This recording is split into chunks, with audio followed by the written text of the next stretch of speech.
Hello and welcome to day 9. It's a different environment again. This time I'm back in the office.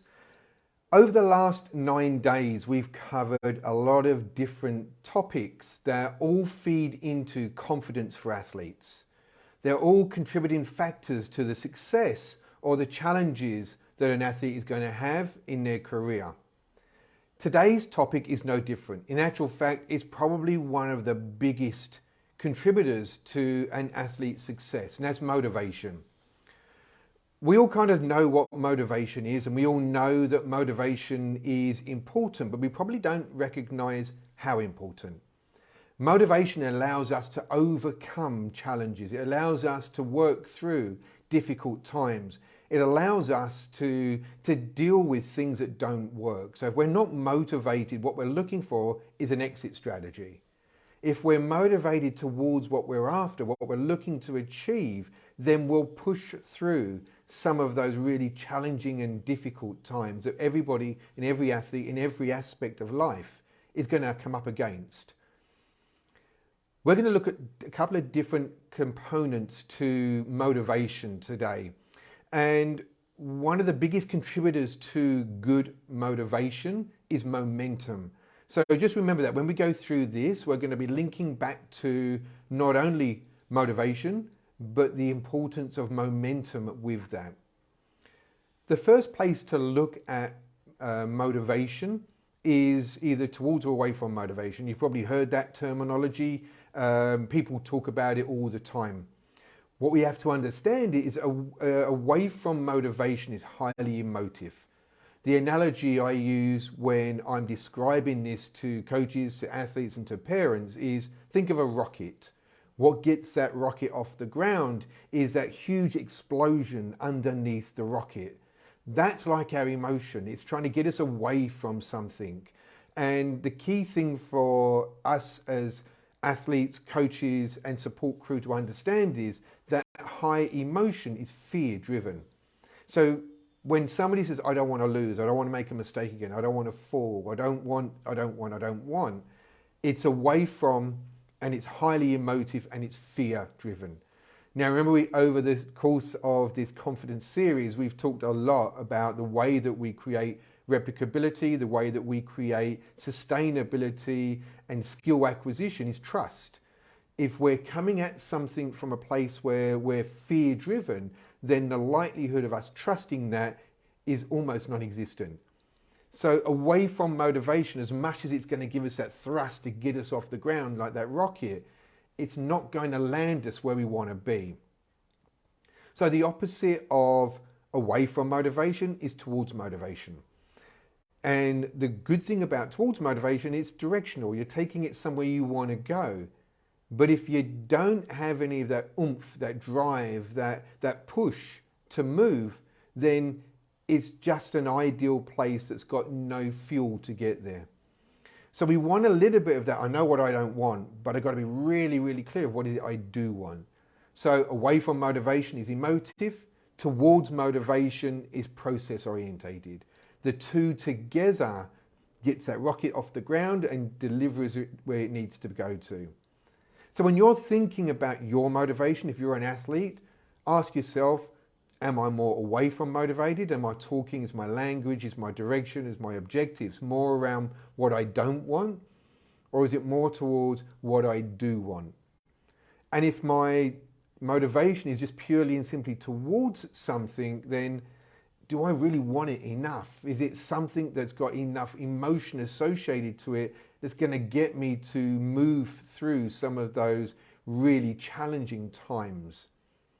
Now, I said at the start of this, we're going to talk about momentum and motivation in the same context. Momentum is incredibly important because think of it like this. Think of it like a snowball on top of a mountain. When you push that lovely formed snowball down that mountain, it's going to roll. And as it rolls, it picks up more snow. And as it picks up more snow, it grows in mass. The more mass, the more momentum, the more speed we're going to have. So anything that gets in its way, it kind of rolls straight over. Think of our motivation and our momentum as one and the same.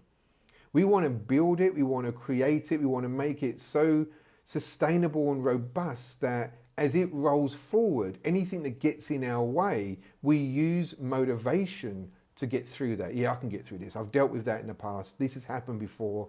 I can go right past this and over. All these things are working and I'm going to keep rolling.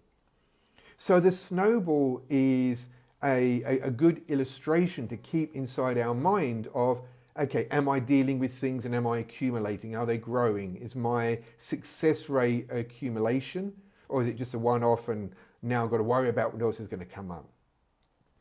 Motivation is critical for success. Momentum is critical for sustainability.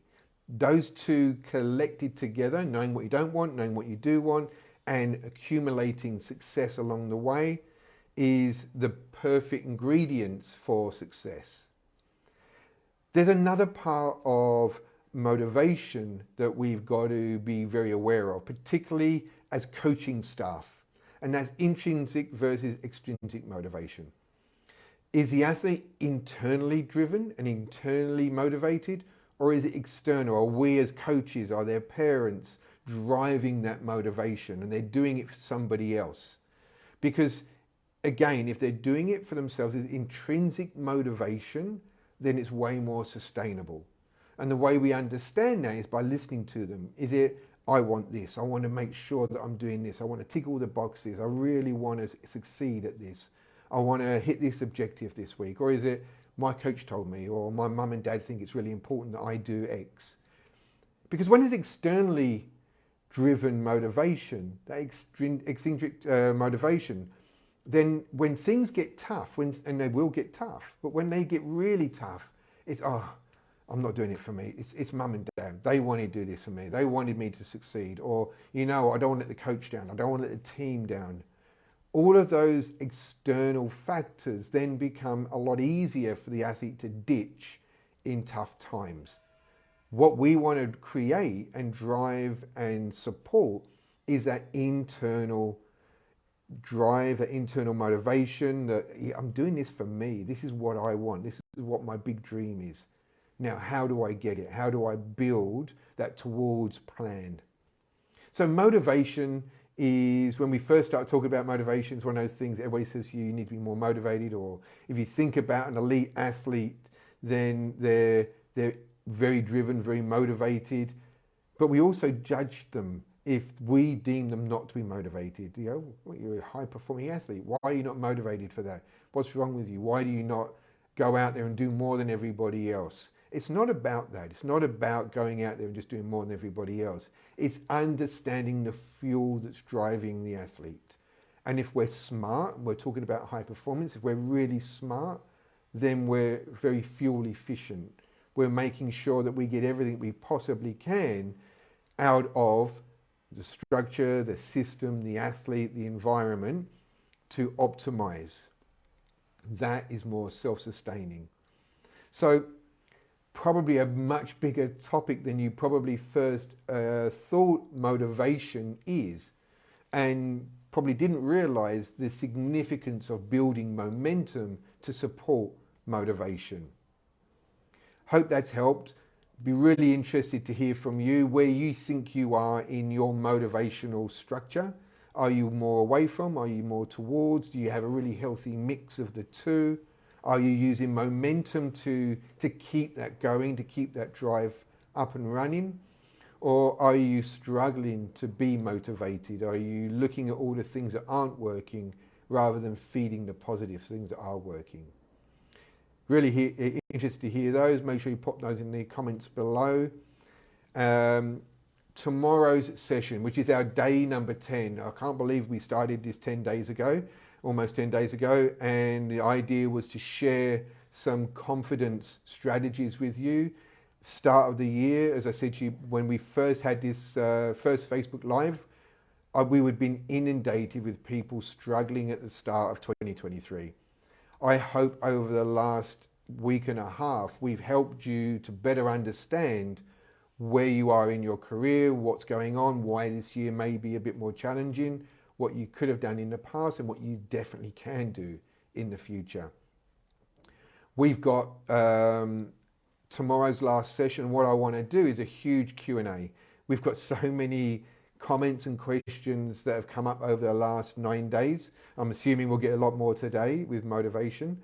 So I'm going to do a Q&A. So between now and tomorrow morning's session, if there's anything specific you want asked, I'm going to go through those tonight and just pick out the most relevant and most commonly asked questions. And I'll address those tomorrow.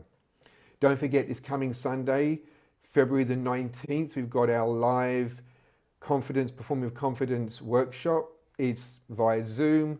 It's 1 in the morning, 1 in the evening. So if you found a lot of this information really relevant to you, but you want to know more, you want to ask more questions, that's a perfect place to go and start that journey.